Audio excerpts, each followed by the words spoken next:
प्रतीक्षाच cooking पॉईंटमध्ये तुम्हा सर्वांचं स्वागत आहे. नमस्कार मंडळी, आज मी घरगुती पद्धतीने पौष्टिक आणि चविष्ट अशी मुळ्याची भाजी बनवली आहे. ही भाजी बनवायला सोपी आणि आरोग्यासाठी खूप फायदेशीर आहे. मुळ्याची भाजी बनवता बनवता मी तुम्हाला मुळा खाण्याचे अनेक फायदे असतात ते फायदेसुद्धा सांगणार आहे. व्हिडिओ तुम्ही शेवटपर्यंत बघा. तर चला लगेचच आपण रेसिपीला सुरुवात करूया. मी अशा प्रकारे गावठी मुळ्याची भाजी घेतली आहे. ही भाजी आपण निवडून घेणार आहोत आणि आपल्याला 2 ते 3 वेळा स्वच्छ धुवून घ्यायची आहे. ग्रामीण भागामध्ये ही मुळ्याची गावठी भाजी मिळते. थंडीमध्ये तुम्ही ही भाजी जरूर खाल्ली पाहिजे. अशा प्रकारे मी सर्व भाजी निवडून घेतली आहे. फोडणीसाठी आपल्याला बारीक कापलेला कांदा, हिरवी मिरची आणि जो मुळा होता कोवळा तो कापून घेतला आहे. तो कोवळा मुळा असतो तो आपल्याला ह्या भाजीमध्ये जरूर टाकायचा आहे. अशा प्रकारे भाजी स्वच्छ धुवून मी बारीक कापून घेतली आहे. कढई छान आपण गरम करून घेणार आहोत आणि मग त्याच्यामध्ये आपल्याला तेल टाकायचं आहे. तेल छान आपण हाय फ्लेमवर गरम करून घेणार आहोत. तेल छान गरम झाल्यानंतर त्याच्यामध्ये आपल्याला हिरवी मिरची टाकायची आहे. तुम्हाला जेवढं तिखट हवं असेल तेवढी हिरवी मिरची तुम्ही टाकू शकता. छान आपल्याला हिरवी मिरची तेलामध्ये परतून घ्यायची आहे. मुळ्याच्या भाजीमध्ये जीवनसत्वे भरपूर असतात. ही भाजी शरीराला ताजेतवाने ठेवते. कमी तेलात बनणारी ही भाजी आरोग्यासाठी खूप उपयुक्त आहे. हिरवी मिरची परतून घेतल्यानंतर त्याच्यामध्ये आपल्याला बारीक कापलेला कांदा सुद्धा छान लालसर रंग येईपर्यंत परतून घ्यायचा आहे. मुळ्यामध्ये B6, C आणि B9 हे विटॅमिन असते. हे शरीरासाठी उपयुक्त आणि खूप फायदेशीर विटॅमिन आहे. म्हणून मुळ्याची भाजी तुम्ही आठवड्यातून एकदा जरूर खाल्ली पाहिजे. कांदा मस्त आपला थोडा परतून झाल्यानंतर त्याच्यामध्ये बारीक कापलेला मुळा टाकायचा आहे. मुळासुद्धा मस्त आपण कांद्यामध्ये परतून घेणार आहोत. मुळा खाण्याचे अनेक फायदे आहेत. पहिला फायदा म्हणजे रक्तातील साखर नियंत्रणात ठेवण्यास मदत करते.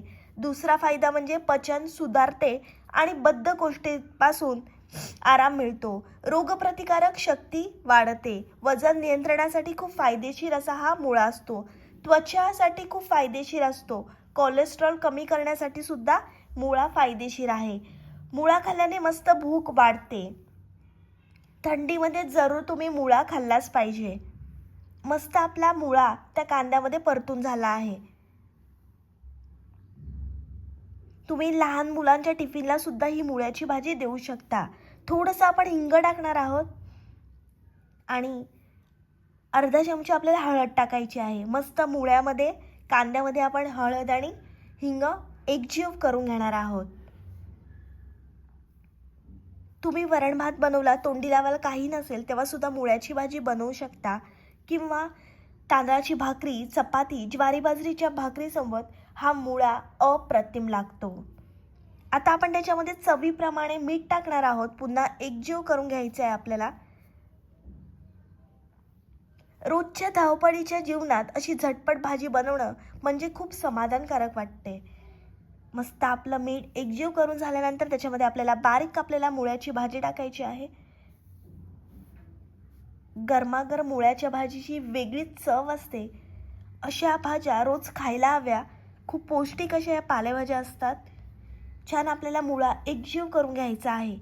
मस्त ही भाजी आपण वाफेवर शिजवून घेणार आहोत. ही भाजी शिजवताना अजिबात पाणी वापरायचं नाही आहे. फक्त वाफेवरच ही भाजी शिजवून घ्यायची आहे. आणि ही मुळ्याची भाजी शिजवण्यासाठी आपल्याला जास्त काही वेळ लागणार नाही आहे. रंगावरूनच तुम्हाला समजत असेल किती भारी लागणार आहे मुळ्याची भाजी. मस्त मुळ्याचा सुगंध घरभर दरवळला आहे. 2 ते 3 मिनिटांसाठी आपण वाफ देणार आहोत. 2 ते 3 मिनिटांनंतर आपण झाकण काढलं आहे.